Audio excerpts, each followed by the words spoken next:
morning and welcome to my YouTube channel. My name is Stephanie Metcalf. I am a Nasm certified personal trainer and nutrition specialist. This morning we are going to learn about beginner macros. There's so many things to learn that I want to give just a high level overview of what macros are and macronutrients, the 7 different types and how they play a role in calculating your calories, the top 3 different food plans or diets that a lot of people are on these days in order to help them feel better and lose weight, 2 ways I like to count macros for myself as well as my clients, and how to measure and read a food label. And I know we take that for granted, but stay tuned because these are the things we need to learn in order to get on track and take control of our life and not feel overwhelmed with food. Before we deep dive into macronutrients, the first thing we have to get out of the way is the definition. So you're going to hear the terms of micronutrients and macronutrients, also called micros and macros. The funny thing is in the fitness industry, you hear more about macros and not so much about micros, but we're going to learn both today. So let's talk about micronutrients first. It is super simple. A micronutrient is just your vitamins and your minerals that you supply to your body for health and wellness. That's it. And the way that you actually measure a micronutrient is normally in milliliters. Now, with a macronutrient, the big part, the one thing that we are learning today, it is a bigger source of food that we replenish our bodies with for health and wellness, right? This type of food is normally measured in grams and then it moves up to ounces. We all know that. We all know how grams and ounces work in our measurement world. And then we have cups and teaspoons and things of that nature. So that's the difference. Micros is your vitamins and minerals and macros is your bigger amounts of food and how you weigh them. Did you know that you have 7 different resources for macro and macronutrients? And we're going to cover those in this video. The first one, which is debatable in any diet that you try, is carbs. Carbohydrates is super important for you because it does provide energy to your body and it does make a difference on what type of carbs you are inputting into your body. So definitely do your research on that and make sure you know what works for you and what doesn't. The next one is fats. We have been taught all of our life that fat makes you fat, which is not true. Let's go back to the carb source. Sugar will make you fat. So always remember that. So it is really, really important for you to provide your body with the right resources of fat, like almonds, walnuts, oils, things of that nature, because there is one really, really important organ in your body that needs that fat. Do you know what that is? Your brain. It is all fat. So it needs that in order to be efficient in helping you throughout your daily life. Your next one is dietary fiber. We do not get enough fiber in our diets. If you are eating in a regular American diet, I would love to see if you're getting 25 to 35 grams of fiber in your diet a day. That is really important. Not only does it help with your digestive system, but it also helps absorb the fat in your body to be able to provide that waste outside the body. That's the best way that I can explain that. Then you have vitamins, which are really important because depending on what type of diet that you're on or the types of foods that you're putting into your body, you may not be getting enough vitamins and you may be getting too many. Have you ever looked at what vitamins your food resource is providing to you? And then one of our vitamins that our bodies don't produce that we need is vitamin C. So that is a really important vitamin that you need to find in other resources. And then minerals helps break down that waste in your body and push it to the places that it needs to go in order to make you healthier and your body happier. And then we have water. I preach and preach and preach and preach. Our bodies are 60% water. So if you are not replenishing that daily, that is why you get dehydrated. That is why you don't feel good. So you definitely need to get water in your body. Not only does it make you have beautiful skin, it also helps you rid the waste that your body doesn't need. So you can stay on point and losing weight and feeling good every single day, right? And then protein. Protein is our biggest source that a lot of people turn to when they are looking at food plans. We do have fatty proteins, we do have lean proteins, but that is your 7 different macro and micronutrients. Now, how do they play a role in your caloric value? So I have a lot of people who say, I'm going on a 1,200 calorie diet. And the first thing I say is, what does that look like? Can you tell me what kind of foods you're eating? Because 9 times out of 10, if we don't know how to calculate the types of foods we're eating, that 1,200 calories is not going to count. And I'm going to tell you why. Because every body is different. And I'm going to go over 3 special diets that a lot of people go on in order to lose weight. And we're going to talk about those in a moment. But before we get to those, let's talk about caloric value. Let's say you are on a 1,200 calorie diet or a 1,500 calorie diet, and you tell me all the foods that you ate today. And let's say that the majority of your foods came from your carb content. Depending on your body and how your body stores fat or how your body processes that food is going to dictate whether you lose or not. You're going to see some people who are super, super thin, doesn't matter what they eat. They're thin every single day, and they could take in thousands and thousands of calories. These are what we call hard gainers. Or you have someone like me, who I could literally look at cake and gain 2 pounds. So I am an easy gainer, and you have to know which one you are in order to know what plan you need to go on and know when I put this food in my body, what is it doing to me? Right? Is it helping me or is it hindering me? And do I really need it? So those are some things. Now let's get into the caloric value and why it does make a difference and why counting calories sometimes does not work. I'm not saying it doesn't, because calories in versus calories out, I know the science, but at the same time, if your body does not rid of carbs the way another person's body is, they may be losing weight on that diet and you're not, and you're going to get really frustrated. So 3 different macronutrients is your fat, your carb, and your protein. This is what makes up your macronutrients. So if you hear someone say, I'm counting my macros, they're looking at their fat, their carb, and their protein. So for every gram of fat that you enter into your body, that is 9 calories.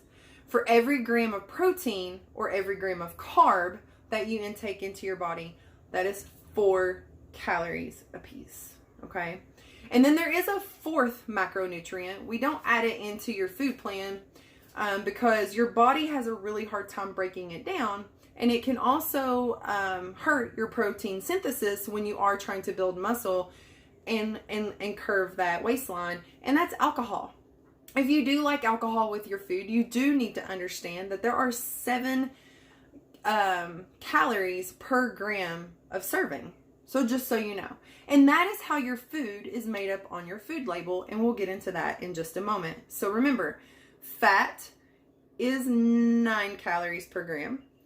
Carbs are 4 calories per gram. Protein is 4 calories per gram, and alcohol is 7 calories per gram. Some people will probably ask about sugar. Well, what about sugar? Sugar actually falls into the carb category, and it is 4 calories per gram. Sugar is not what we need in our diet, just FYI. And I know it's hard to kick that. I completely understand it. I'm not perfect. I have it in my diet sometimes, but just beware that it goes into the carb source, not the protein or fat source, in the carb source. Now that we have a background of what micro and macronutrients are, let's talk about 3 of the most popular diets out there today. The first one is called If It Fits in Your Macros. So you are given a certain amount of carbs, a certain amount of fat, and a certain amount of protein per day. And I like to regard it as a bank account, right? This is your money at the beginning of the day. These are how many grams that are servings that you get per day. And then you have a flexible diet. You can eat whatever you want as long as it fits in your macros. And what that means is, let's say that you have 240 grams of protein for the day, and you want to have a hamburger about this big, and it's 35 grams of protein. So you're going to eat that, minus off 35 grams, and then you have a remaining total, right? And you're going to do that throughout the whole day until you have $0 in your checking account. That's how that works, and it's really good flexible dieting, especially those who can't really sustain being put into a box of food each day and want a variety. It is super simple, and I'm going to show you a little bit more in just a moment of what that looks like. Let's talk about keto. Keto is super, super popular. I have heard people say they lose amazing weight on keto, and I've heard people say it's not for them, they didn't lose a pound. And this can be true. Just because it works for one does not mean it works for another. And you also have to factor in any kind of autoimmune diseases that you may have, or any kind of health issues that you may have, because a lot of people may not be able to do the keto diet, especially if they have diabetes or something of that nature, where they do have to have a certain level of carb intake to help with their insulin. So you've got to keep those things in mind when you are sharing your diets with other people, because you don't know what else they have that you don't have that may be preventing them from utilizing that particular diet. Keto is pretty amazing because it is a high fat, mid protein, low carb diet. So you're really going to focus on your fats, and then your carbs are the least thing that you're really going to focus on. A lot of people get between 20 to 50 carbs a day, and you go into what's called ketosis, which is actually something that people are forcing themselves into, that diabetics go into automatically. So keto is low carb. It assists in excessive body fat in a quicker period of time. And it is a great resource. It really is. But you need to know how much you need per day so you don't overeat. And a lot of people think, oh, as long as I'm eating meat and fat, then I can have however much I want. And that's not true, because it's calories in, calories out, right? It still has a caloric value, and you need to know what yours is. The third diet. This diet is amazing. I've done it myself. I actually do it every single day without even thinking about it. And it can actually be intertwined with the IIFYM and with the keto diet, and that's intermittent fasting. So the one thing I love about fasting is it helps you go through your day without overeating, especially if you ever have a food issue of overconsumption or anything of that nature. It is going to help you be able to have less hours in the day to eat, so you're not going to overeat. Intermittent fasting also helps your body break down particles and use the fat that you already have in order to burn calories. And I love to intermittent fast while I'm working out. I know my coach does not recommend that, especially in the bodybuilding world. I'm supposed to have carbs before and carbs after, but I really do love working out or running while intermittent fasting. If you want to know more about intermittent fasting, definitely comment below. Or any of these diets, I would love to get into another video with you going over every bit of it, right? But intermittent fasting is a cycle between fasting and eating. That's where breakfast comes in. It's a breaking a fast. We don't have to have the certain types of foods we eat in the morning that we are conditioned to. It just means that we're going out of the state of not eating into eating. And your sleep time counts as fasting time. So if you go to bed at like 9 o'clock and you don't eat until 1, you have X amount of hours that you went on a fast. And that's a good thing. That means your body is utilizing what it has in order to help you lose weight. So I highly, highly recommend it. You can do a fast for a couple of hours all the way into a couple of days. And a lot of people do fast for religion purposes or just a cleanse purpose, spiritually as well. It helps you be able to talk to the universe more. I know that sounds crazy, but that is a thing. So yeah, it actually helps you use the stored energy you already have. So those are the top 3 diets. Now, let's get into how to calculate your macros. Now, before we get into how to calculate your macros, go grab a book and a piece of paper, or put me on hold and come back, because it is a lot of information. And also, I don't want you to fret if it's something that is overwhelming to you. We do have a couple of websites that I have linked down below, as well as you can reach out to me and I'll be more than happy to help you figure out your macros manually. It is something I'm really good at. It's took me a while to understand it and figure it out, but I do it for my clients and I do it for myself. The first thing that you have to figure out is what your basal metabolic rate is. That's a BMR. And that is actually how much energy you have at rest. And it depends on your age, your sex, your height, your weight. But this gives you a baseline of how many calories you burn a day in just a sedentary position, no working out, no nothing, just at rest. Okay. The second part is you have to adjust your activity level. Think about your day. How much activity, and I say activity because it does count in your workout, but it also counts, like, what type of job do you do? Are you sedentary all day? Do you walk from house to house because you're a postman? So there's a lot of different jobs that have different levels of activity, and you've got to know which one yours is. So you're going to take your BMR, which is that level amount of caloric of burn, and you're going to times that by your activity factor to increase or decrease your calories. Because remember, there are some people out there who are trying to gain weight while some people are trying to lose weight. So we've got to count those people in as well. And then it's going to give you your TDEE. TDEE is total daily energy expenditure. So that is how much energy you are expressing out versus what you're doing daily just at rest, right? What your body's doing daily. So number 3, you have to adjust your goal weight. Like, what is the goal that you're wanting to achieve? To lose weight, you're going to reduce your intake around 15 to 20%. And then to gain weight, you're going to increase around 5 to 15% of what your caloric value already is. So it is really important to do that. And then number 4, you've got to figure out your macros. So your protein is going to be between 0.7 and 1.0 per pound of body fat. So all you do is you either take the 0.7, 0.8, 0.9, or 1.0 and times that by your body fat, depending on what you're wanting to do with your body. You can go over 1.0 depending on how much muscle mass you are wanting to gain versus maintaining or cutting, right? And then you got to look at your fat. You're going to be between 0.25 to 0.4 per body weight, right? Per pound. So remember that. And then anything left over from the calories that you had is going to be your carbs. So the way that you do it is, we already talked about in the beginning that protein is 4 calories per gram of fat, right?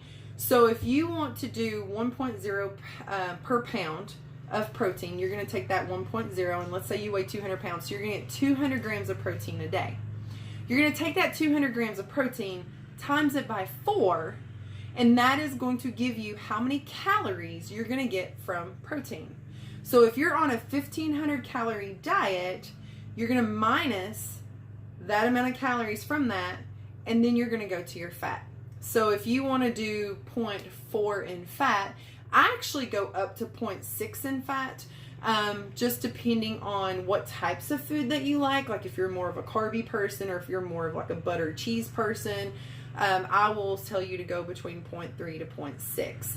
So you're going to take whatever that point is, times it by the number that 9, right? Because that's how much fat is per calorie per gram. And then that's going to give you how many calories your fat is. So then you're going to add your protein and your fat calories, minusing it from your initial start point of how many calories you want to be at. And then whatever's left over, you're going to do carbs. So let's say you have 500 calories left over. You're going to divide that by 4, because we know that there's 4 calories in each gram of carbs. And then that's going to give you how many carbs that you want. If you want a more in-depth video about how to do that and me actually sit down with pen and paper and show you how, comment below, click the like button, and I will do that for you. I'm super, super excited to teach you how to do this, because once you understand it and you can do it for yourself, it relieves so much stress. And you don't have to go to Weight Watchers. You don't have to go to Jenny Craig. You don't have to go to these, eat protein bars or drink these drinks. You can really take control of your life and know what you need as a food source for yourself. So comment below, subscribe, tell your friends, tell me you want this video, and I will shoot it for you. All right, so that is how you calculate your macros. I know it's very overwhelming, but again, the calculators are down here as well. So please look at those, see what you like. But I love to learn it manually, because once I understand it, I can do it all day long, and I don't have to have someone else's help, right? And that's what it's all about. We're all about educating ourselves. So now we're going to actually move into the 2 different ways that I love to count macros. All right, so there are 2 ways that I love to count macros. I'm not for sure how other people do it, but I want to share with you today how I do it. When I am writing a meal plan for a client, I do ask them which way they want to count their macros, or what is easier for them. And it just depends on what type of lifestyle they live. Some people love for you to tell them what to eat. Stephanie, just tell me what I need to eat and we'll be good. But I also like to show them the science behind it. And if you see their before and afters, you'll understand why. Because I want them to learn this self-sufficiently on their own, not just me helping them throughout their whole life. It is really important. So the first way that I like to count macros, and we did discuss this earlier with the If It Fits in Your Macros flexible dieting plan, is to start it out like a bank account. You can do this on MyFitnessPal, or you can actually do this in a book. I like writing pen to paper, so that was the first thing that I did, was put it in a book. So if you notice, I started out with 210 grams of protein, 60 grams of fat, and 100 grams of carbs. If you notice, I don't have calories in here anywhere, right? But if I wanted to know how many calories my diet consumed of, I would take the 210 and times it by 4, because that's how many calories are in 1 gram of protein. I would take the 60 and times it by 9. And I would take the 100 and times it by 4. Then I would add those 3 together, and that's how many calories I'm taking in per day. But I know the source of food that it's coming from. So then I did just a little bit of sample over here to the side. Now there are certain people that like to do flexible dieting a little bit differently, and I'll give you an example. So eggs does have protein and fat, but no carb, right? Depending on what you're using that food source for, and I'll give you an example. My coach, when I went through bodybuilding, he only wanted me to use whole eggs as a fat source. So I was only able to count the fat. I didn't have to count the protein, which means I was getting extra protein, which was no problem because I was bodybuilding, right? But for this sake, we're going to use both in this example. So 2 eggs has 10 grams of fat and 14 grams of protein. So we added those in there and then we minused it out, and this gives us our total for the rest of the day. Then let's say we added in 2 rice cakes. Yes, there is like a half a gram of fat and less than a gram of protein, so I didn't add those in.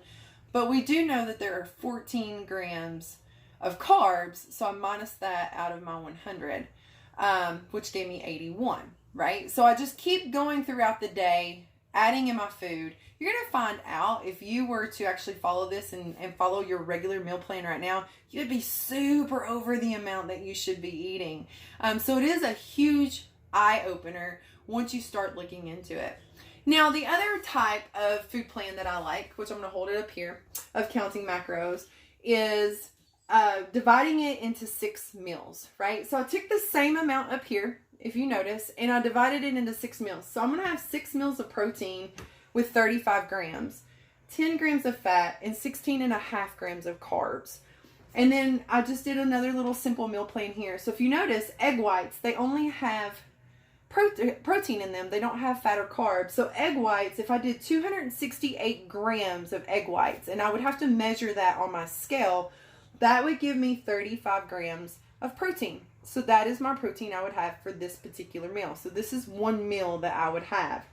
And then peanut butter, if I weighed out 32 grams on my scale, that would give me 10 grams of fat. All right. And then sweet potato, if I weighed out 28 grams, then that would give me 16.5 grams of carbs. Now you're asking me, how do I know this, right? Well, I use MyFitnessPal a lot in order to figure out how many grams a certain item is to get me equivalent to that amount of grams that's going to come into my body. So for instance, the sweet potato, if you noticed, I had 32 grams, 28 grams. So I had 28 grams of sweet potato. If I put that in MyFitnessPal, that's going to show that I have 16.5 carbs. So I'll actually play with the numbers until I get the amount of carbs that I need, and then I will measure that out on my scale. And that is really, really important for you to have a scale. You want to measure all your foods. So if you do go day to day and do the, if it fits in your macros and you trust other people's weight, then so be it. But it is very important for you to weigh your food, so you know what is going into your body. And more holistically, you're going to lose weight quicker because you're picking foods that are healthier, right? So, but that is 2 different ways that I like to count macros. And now we're going to get into reading a nutrition label and why that is so important. Last but not least, here we are looking at this nutrition label. How many of you actually do that on a regular basis? So I have a can of peas. I know I actually don't eat canned food, but because of the whole corona issue going on, I just got what I could because you never know what's going to come in the coming months. So we have cans of peas. But if you look, this can actually has 3.5 servings per container. I don't know if you can see that. 3.5 servings per container. So if you ate this, you would take 3.5 servings. If you ate the whole can and times it by 50, and that'll give you how many calories you had in this whole container, right? A couple of things that I want to point out. It says serving size is either 1/2 cup or 125 grams. For me going through prep and for me being tedious and actually measuring all my food, yes, I measure my food.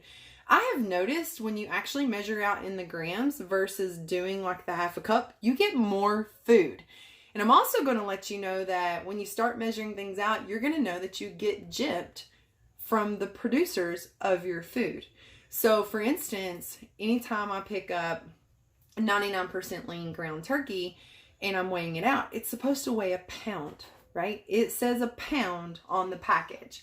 But when I actually weigh all the food, I sometimes either will get more than 1 pound, which makes me happy, and there's sometimes I get less than 1 pound, which aggravates me because in America, we pay for the weight, right? So you're going to notice sometimes you get gypped in your food. So just remember that. All right, so if you look, this food has 0 fats. So if we were to eat this food and we were to put it in our flexible dieting, we know that we would not charge anything to our fat portion. But if we look at the total carbs, we have 10 grams of carbs per serving. So you would have to have 1/2 cup of this just to have 10 carbs. And then protein is 3 grams of protein. You notice we have dietary fiber, which is 3 grams. Dietary fiber is so important because we should have what? Between 25 and 35 grams per day. So you need to start looking at how much fiber that you have in your food. And total sugars is 3 grams. So we know that peas are sweet. They have they have natural sugar. But one of the things you want to look for on your label includes added sugar. So added sugar is totally huge of what you need to be looking out for, because when they add sugar to things that already have sugar, you're eating way more carbs than what you need to, and it's not good for your body. All right. So it's really, really important for you to pay close attention to your nutrition label. I do say weigh it versus doing cups or spoons or anything of that nature. That is going to give you a better idea of how much the amount that you actually need.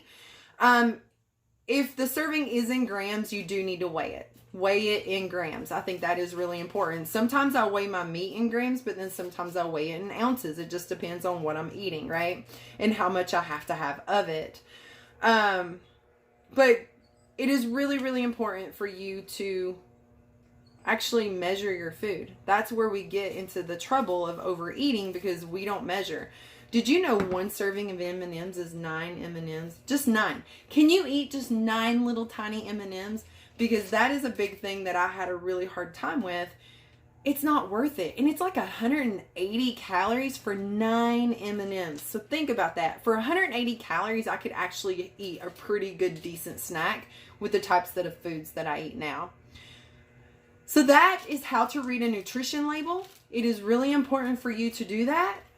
And if you have questions, link them down in the comments below. I would love to talk to you about this. It's really important to me. I want to change the way that we look at things and how we help ourselves in educating ourselves in what good food looks like. We have went over a lot of information today regarding macro and micronutrients for beginners. I hope you walked away learning at least one thing today that you did not know before you started this video.